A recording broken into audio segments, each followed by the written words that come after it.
vous tous qui peinez, je vous soulagerai.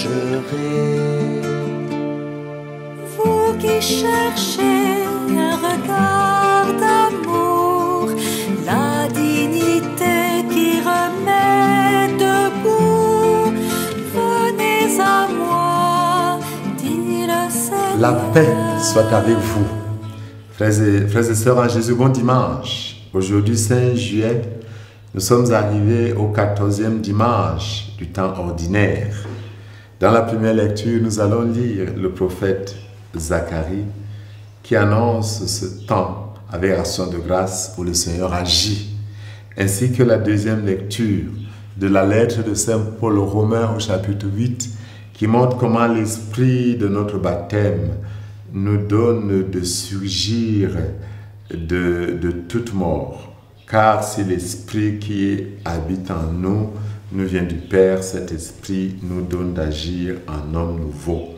Et de l'évangile, nous continuons la lecture de l'évangile selon saint Matthieu. Mais aujourd'hui, nous sommes au chapitre 11e, précédé par un temps d'incompréhension avec Jésus et suivi également par un autre temps de rejet de la part et des pharisiens, et des scribes, et des sadducéens, ceux qui sont des maîtres en Israël. Voilà pourquoi Jésus se tourna vers le Père dans une situation orante. Il dit, Père, Seigneur du ciel et de la terre, je proclame ta louange. Ce que tu as caché aux sages et aux savants, tu l'as révélé aux tout petits. Ce que tu as caché aux sages et aux savants, tu l'as révélé aux tout petits. Frères et sœurs en Jésus, la vie éternelle consiste, nous dit le Christ, à connaître son Père, à être converti dans notre conception de Dieu et à accueillir qui Dieu nous dit qu'il est, ainsi que le projet merveilleux qu'il a pour nous, à nous départir de nos conceptions du divin et de notre propre volonté d'être ce que nous voulons pour laisser Dieu resplendir en nous. Et c'est cette situation qui est contre toute situation d'orgueil, d'être plein de soi. C'est cette situation, c'est cet état que Jésus nous propose. Et il appelle ceux qui sont dans cette situation des tout petits. Et c'est eux qui accueillent le règne de Dieu. Seuls les tout petits, seuls les pauvres, ceux qui sont laissés pour compte intérieurement, parce qu'on peut être riche physiquement, mais avoir cette attitude de pauvreté intérieure, de petitesse intérieure, cette situation de soif de quelque chose d'autre que ce que je suis et ce que j'ai. Ce n'est que dans cet état d'âme que je peux vraiment accueillir Dieu. Dieu se révèle comment? Nous avons lu il y a de cela quelques semaines, célébrant la fête de la Sainte Trinité, Dieu qui dit à Moïse qui il est. Il proclama son nom qui est le Seigneur. Il passa devant Moïse et proclama le Seigneur, Dieu tendre et miséricordieux, lent à la colère, plein d'amour et de vérité. Dieu se révèle comme un Dieu plein de miséricorde, lent à la colère, tendre et miséricordieux. C'est ça Dieu. Et il nous appelle donc à entrer dans cette même dynamique, à le connaître tel qu'il est. Et si nous l'accueillons ainsi, nous sommes transformés intérieurement. C'est ça l'alliance. Il y a un terme qui choque souvent. Jésus dit, oui, prenez sur vous mon joug, devenez mes disciples. Et il ajoute un peu plus loin, mon joug est facile à porter. C'est quoi le joug? Le joug, c'est un morceau de bois. Ça s'emploie en Palestine et ailleurs, qui attache deux vaches. Et on y met donc des outils. Et le joug, cet instrument de bois, impose aux vaches de marcher au même rythme. Et les prophètes employaient cette expression pour montrer comment Israël porte les commandements et les exigences de la loi pour marcher au même rythme que le Seigneur.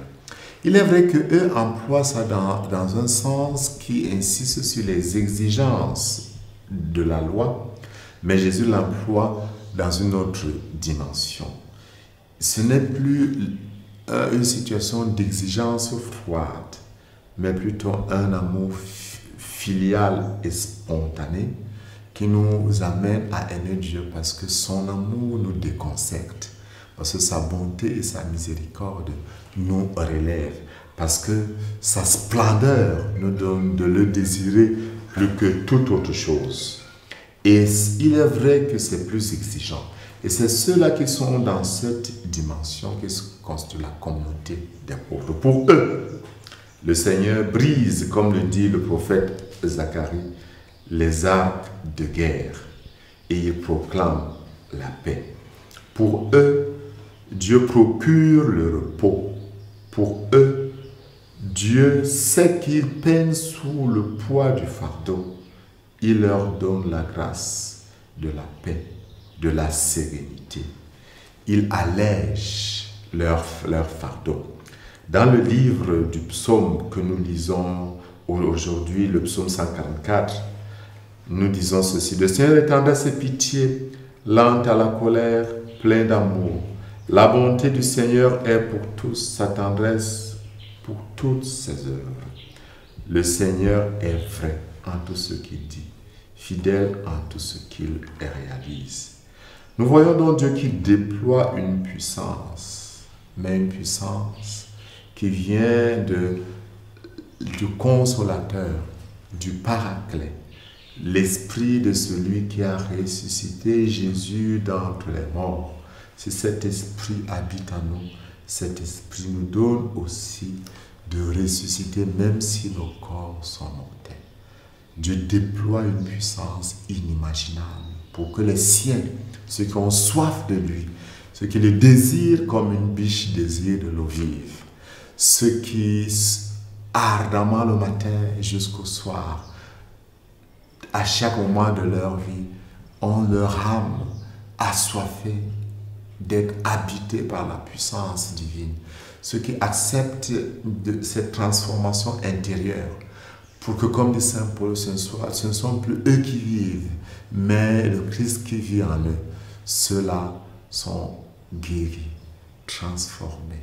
Ceux-là remettent leur vie entre les mains de Jésus et Jésus leur procure le repos.